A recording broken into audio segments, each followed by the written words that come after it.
Hello, everyone. Thank you so much for tuning in. If we haven't met before, my name is Christina Zaharia. I'm a mompreneur, and I am very excited to have a very special guest today here. It is Narelle, and you might ask me, what is my history with Narelle? Well, it's a no-brainer. It's zero experience. I do not know this person, but you know what I know? I know another person who introduced me to Narelle, and her name is Laws Booth. And if you want, you can go back and look for that video to get to meet Laws, because I borrowed her belief, and thanks to the relationship that I built with Laws, I was able to be introduced to this special lady. Narelle, thank you so much for being here today. Christina, thank you so much for inviting me. Oh, it's my pleasure. And we are talking about being an entrepreneur because we want to encourage women who are maybe puzzled and don't know, and they're not sure yet that they do want to become an entrepreneur. And we don't want to convince anyone, because it's not about Exactly. convincing. It What's good for me and for you might not be the right decision for someone else, so we're going to leave the decision making to everyone. But I Yes. want to talk about your journey. What determined you to become an entrepreneur? Well, look, I initially was a high school teacher, and now I'm not sure what that translates to around the world because I'm in Australia. And so we're looking at 12 to 13-year-olds to 17 to 18. And I was an art teacher. I taught metalwork and I taught woodwork. And I became very ill with multiple chemical sensitivity, and that forced me into early retirement. And yeah, I was too young. I was in my late 30s at the time, and so entering 40, and I was too young to be retired. And this forced me into the country for clean, fresh air. And my illness was so severe. I was in severe depression. I had severe brain fog, so I couldn't think. I had moments when I couldn't even talk, and I lost control of my body. I was a dead weight. And so I was really challenged with feelings of feeling useless, having self doubt, and, depression. But my mind was working. And it took me years, but I began observing myself when I was in depression, when I was having these severe chemical reactions. I couldn't even drive a car. Wow. And gradually, I began asking questions of myself. And I am spiritual. So I was asking questions of God, and I was receiving signs. And it's like breadcrumbs. And so you follow the breadcrumbs and you find your way to places. And I found myself in network marketing. Oh, what a beautiful story. And see, we already have something in common. I used to be a teacher too. And I believe that once a teacher, you're always a teacher, right? And I think Absolutely. you in your profession as an entrepreneur, you never stop teaching, right? When you know something, it's impossible to keep it bottled up within you, right? You're just like spread it out to the entire world. Exactly. Yes, and that becomes our passion. We know how to teach, we know how to organize, we know how to talk to people, and yeah, we just get so full of information, and we've helped ourselves. We just want to help others. Exactly. And I again, it's the first time we meet virtually, but getting to know your journey, how were you able, as you transition more and more into being an entrepreneur, how were you able to maintain a work life balance as an entrepreneur? It was very challenging, and because I live in the country, I'm on what we would call a small farm, and it's about 12 acres. So we don't have a lot of stock, but we do have a few animals here. and maintaining the land for fire prevention. There is always something to do here, Mhm. and we look out for our neighbours. So it's a community, and that does actually take a lot of time. It might not sound like it. A lot of people think, oh, you live in the country, life is easy. No, it's not. And working, when you become an entrepreneur and you're working from home, it is very challenging to maintain that work mindset, and it's very easy to get distracted. And so what I do is I look at my job as a full-time job, and I set Mhm. hours and I adhere to those hours. So I come to the computer, I sit down, and I make sure I work. Sometimes I set my clock, and because when you're sitting at the computer, you also need to get up and move around and have lots of regular breaks. And it has taken me a while to find that balance, but once you become strict with yourself, it works. That's awesome. Yeah. And kudos for you.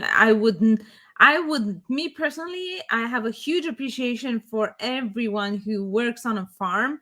That is a nonstop job. You never It is. finish, right? I say living in a house, it takes a lot of energy to maintain a house, but on a farm, it's a totally different dimension. And I have a huge appreciation for everyone who does that. I for sure Thank I you. appreciate, fresh products from the farm. And yeah, some people say it's so expensive, but the amount Ah, of time that goes into everything, it's priceless. So thank you so much for everything you do on that front too. thank Now, you. you mentioned some challenges, and I wanted to ask another question. What are your biggest challenges as an entrepreneur? My biggest challenges are getting out and talking to people face to Mm. face. And, over those lockdown years, network marketing just boomed because everyone turned to their computer. And so that tells me I can do this on the computer, social media, but my heart wants to get out and talk to people.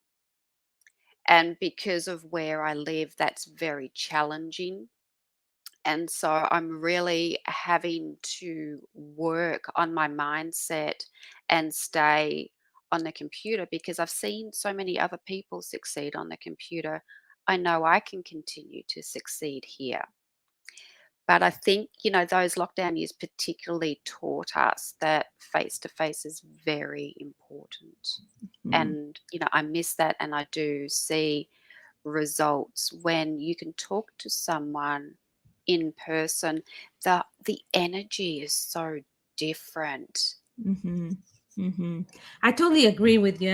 And you mentioned as a teacher, we had no problem talking to people, and I found it a little bit different talking to people versus talking to kids. I have no problem being in front of the classroom and talking to kids, but when I Yes. had to talk to adults and people, it's just like my heart was cringing. But what I found that being an entrepreneur, it exposed me to a community that had so much positive support for me that made it a safe environment for me to touch on those, to to flourish into Yes. getting better at public speaking, for example, right? but Yes. and at the same time was being part of a networking group where you're forced out of the house to meet people. You realize it's not that bad, but it's just the first time you do is like, am I okay? Am I Yes. gonna be okay? Is it gonna kill me? Exactly. Yes. And I think, a lot of people who are in network marketing have this belief that they have to harass people Hmm. with their business, and that is not true.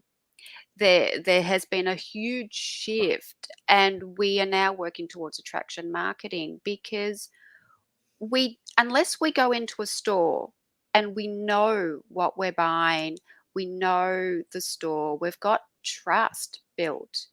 Hmm. Well, this is why we network when we talk to people, because we need to build trust with people. There are so many entrepreneurs out there who are just cold messaging. And what I hear a lot is that ooh feeling. It feels icky, it feels uncomfortable because we don't know these people. So Yeah, why would we do business with them? exactly, exactly. Now, I want to ask you another question, which might be a little bit, hard to answer. But employee, as a teacher, entrepreneur in the stage of your life that you're in right now, what advice would you give yourself if you had to start again?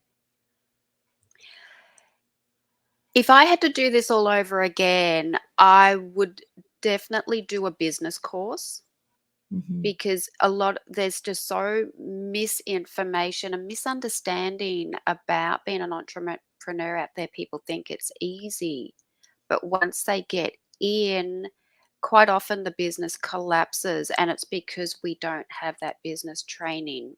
Hmm. And there's all sorts of opportunities out there now which do teach us how to run our own business.